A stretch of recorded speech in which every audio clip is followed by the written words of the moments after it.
To make Welsh Glamorgan sausages, first wash your hands. Then grate 3 slices of brown bread and 3 slices of white bread into a bowl to make breadcrumbs. Put half of the breadcrumbs into a dish for later. Crumble carefully cheese onto a plate, then tip into the bowl with the breadcrumbs.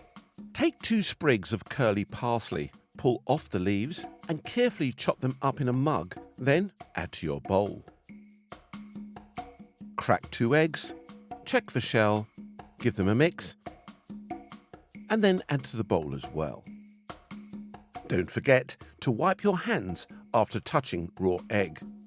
Add English mustard powder, 5 to 6 twists of black pepper and give it a mix. Carefully cut the ends of 2 baby leeks.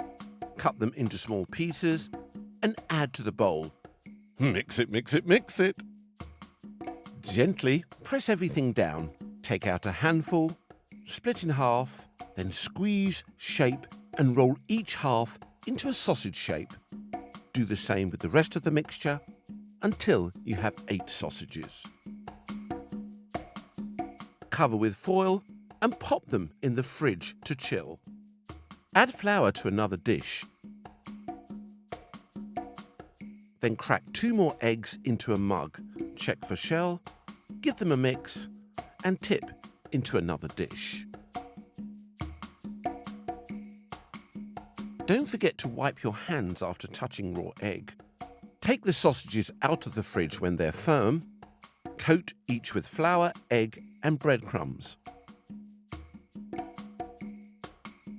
Then put them onto oiled baking paper on a baking tray and give your hands one last wipe.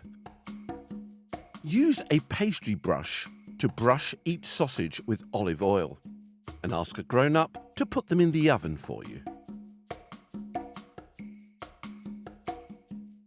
When the sausages are cooked and slightly cooled, they've turned golden brown and they're ready to eat with lettuce and cucumber. Delicious! This is a My World Kitchen Amber recipe to be eaten occasionally.